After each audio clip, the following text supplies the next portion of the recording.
Se você se considera uma pessoa tímida, este vídeo é para você. E este é o único vídeo que eu vou fazer sobre este assunto. Porém, no decorrer deste vídeo, deixarei caminhos para você se aprofundar nesse assunto. Senhoras e senhores, sejam muito bem-vindos. Meu nome é Gustavo Vinícius, eu sou psicólogo, escritor e professor. Este vídeo será direcionado a 2 canais meus. O Biblioteca de Resumos, onde eu resumo grandes obras de desenvolvimento pessoal, e o Psicocrânio, onde eu dou aulas e dicas de psicologia. Eu desenvolvi o projeto Ninguém Nasce Tímido, mais especificamente um livro. E meu intuito com este livro é mostrar para você o seguinte: a timidez não é parte da sua personalidade. Ela é uma adaptação ao ambiente. Quer dizer, você não nasceu assim, você precisou se tornar assim devido às circunstâncias da vida. Portanto, uma pessoa não é tímida, ela está tímida. É uma condição daquele momento. Em palavras simples, timidez nada mais é do que um bloqueio aprendido. Um bloqueio que não precisa ser mantido. Um bloqueio que faz você perder muito mais oportunidades do que você imagina. Ela pode fazer você perder bons negócios, boas amizades, bons relacionamentos amorosos, boas oportunidades de trabalho. Muitas vezes você sabe a resposta, você sabe o que dizer, como dizer, você sabe como agir, mas no momento H você não consegue. Isso é um bloqueio psicológico e emocional. E a coisa mais importante no meio de tudo isso é que, se existem situações e existem pessoas com as quais você consegue superar esse bloqueio, isso significa que você pode superar esse bloqueio em qualquer situação. Suponha que eu peça para você dizer para a pessoa que você ama, que você gosta, que você tem algum tipo de paixão. Suponha que eu peça para você se declarar para ela. O que acontece? Muito provavelmente você sente um bloqueio, você não consegue. Mas se eu pedir para você perguntar para uma pessoa as horas, você quer apenas saber o horário daquele momento, seria mais fácil, não é? Quer dizer, você consegue interagir com as pessoas. Você apenas sofre um bloqueio dependendo da consequência que você imagina que aquilo vai provocar. Então, este medo imaginário é uma forma de bloqueio. Mas as raízes desse bloqueio são muito mais profundas do que você imagina. Eu, particularmente, era uma pessoa tímida. E quando eu deixei de ser, a primeira coisa que eu pensei foi: eu preciso ensinar isso para as pessoas. E esse livro que eu estou te apresentando hoje, eu comecei a escrever em 2022, há 4 anos atrás. Até porque eu não queria passar somente a minha experiência. Eu queria que você tivesse acesso a algo baseado em dados científicos. Então, eu pesquisei bastante neurociência, bastante psicologia, psicanálise, aprendizagem social, para você ter um conteúdo bem firme, para você poder basear a sua leitura em evidências. E o primeiro teórico que eu utilizo para embasar as evidências das afirmações que eu te trago é o Matthew Lieberman, um neurocientista social. Ele afirma que o nosso cérebro é projetado para a interação social.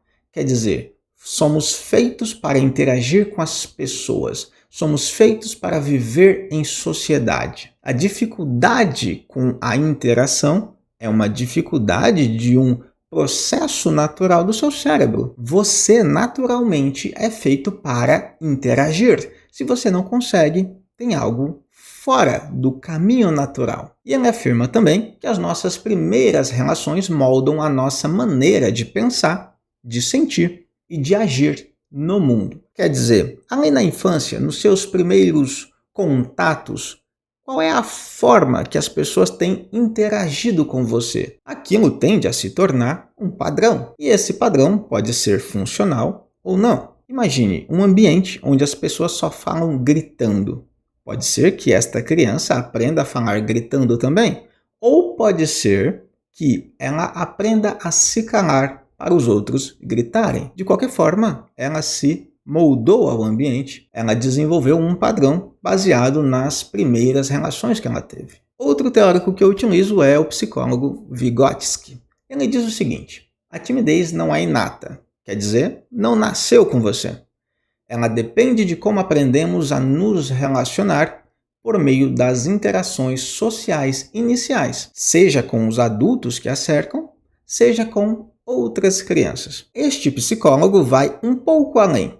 Ele diz que não apenas as interações iniciais com os pais, mas também com outras crianças. Quer dizer, irmãos ou crianças da creche, da escola, também têm um poder regulador da forma de se socializar, de interagir e de conversar no próprio indivíduo. E no ponto dos adultos pode ser não apenas o pai e a mãe, mas também um professor, seja professor de escola, de creche, de futebol, de muay thai, que seja. Há uma influência organizadora interna na relação com os adultos e as outras crianças com quem ela interage no dia a dia. Outro teórico que eu utilizo para dar base ao livro é o John Bowlby. Ele é um psicólogo e psicanalista inglês, que diz o seguinte: os primeiros vínculos moldam nossa capacidade de criar conexão. Aqui ele vai ainda além.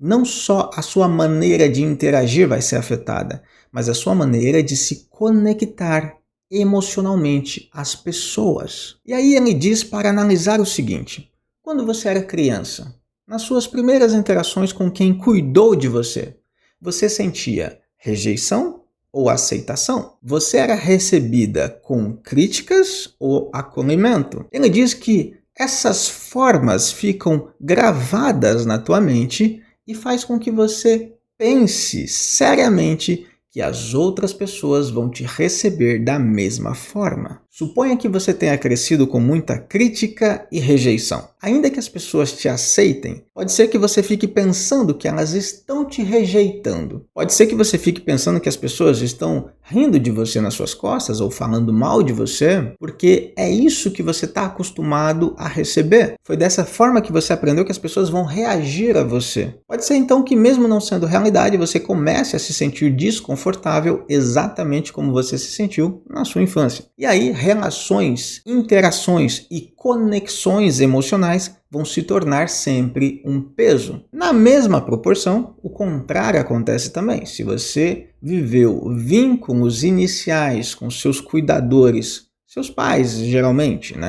de aceitação e acolhimento, a tendência é que você crie bons relacionamentos saudáveis. Já na área da aprendizagem social, um outro autor que eu utilizo é o Albert Bandura.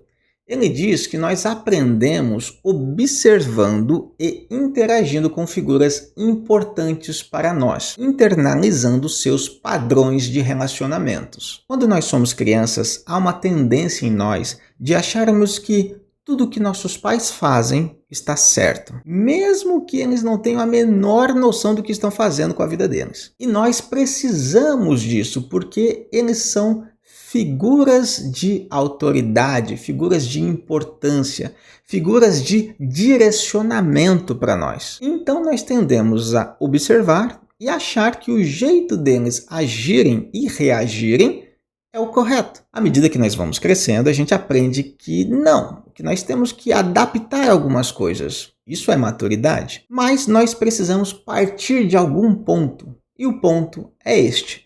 Figuras importantes para nós se tornam uma referência. Observando-os, nós internalizamos seus padrões de comportamento. Então, basicamente, a maneira que você se relaciona é fruto de aprendizado, adaptação e imitação. Essas são as 3 formas que nós aprendemos a nos relacionar. Agora, se aprofundando um pouco mais no assunto, a mente simbólica, ela vive entre 2 mundos.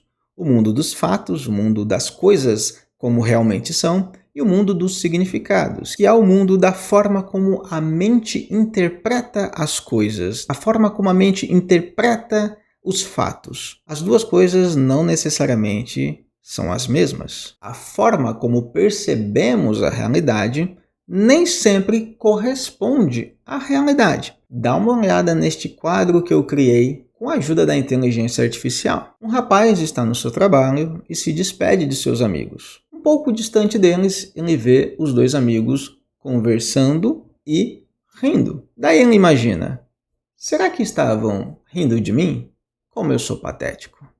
Quer dizer, a ideia de que ele é patético, de que ele é um motivo de risada, ou talvez alguém inferior, vamos supor, é algo que está dentro da cabeça dele. Não quer dizer que eles estavam fazendo isso, mas como é algo que já existe dentro dele, é algo que ele acredita, é uma crença dele, ele projeta esta crença em um evento da realidade, mesmo que não seja isso que esteja acontecendo. Percebe? Existe o mundo dos fatos, que é o que realmente aconteceu. O que realmente aconteceu? Existem dois colegas de trabalho dele conversando e rindo. Este é o fato. Sobre o que era, ele não sabe.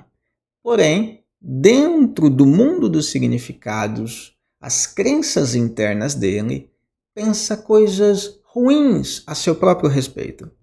Portanto, ele projeta na realidade aquilo que ele próprio pensa. Quando o mundo dos fatos e o mundo dos significados não são coerentes, gera-se sofrimento psicológico e muitas vezes bloqueios psicológicos e emocionais, que pode ser uma das causas da timidez, do retraimento e da evitação de contatos sociais. A coisa torna-se muito pesada, entende? É justamente aí que a timidez começa.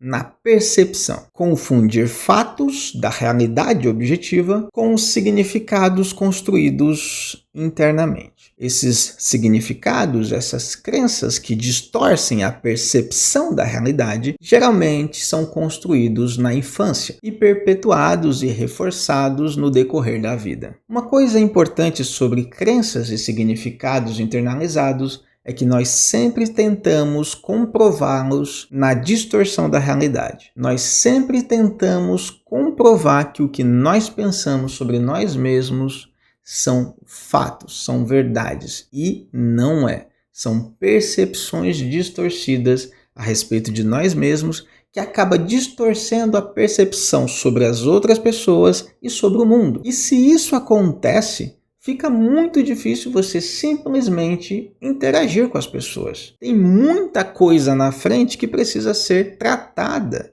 senão você não consegue. Tem muita coisa na frente que pode gerar bloqueios emocionais e psicológicos. A boa notícia é que a timidez não é sua personalidade, não nasceu com você, você não nasceu assim. A timidez é algo que você aprendeu, é uma adaptação. E se você aprendeu, se você se adaptou dessa forma, pode ser desaprendido. Você pode se readaptar de uma forma mais saudável. E é sobre isso que eu falo no meu livro Ninguém Nasce Tímido. E ele está disponível para você tanto na versão impressa quanto na versão e-book. Basta você procurar aí nos links da descrição. Lá você pode se aprofundar em todos esses temas que eu te trouxe. Ter uma direção de onde você está e o que pode fazer nesse momento para você começar a tratar esse problema. Senhoras e senhores, vou ficando por aqui e foi um enorme prazer transmitir conhecimento para você.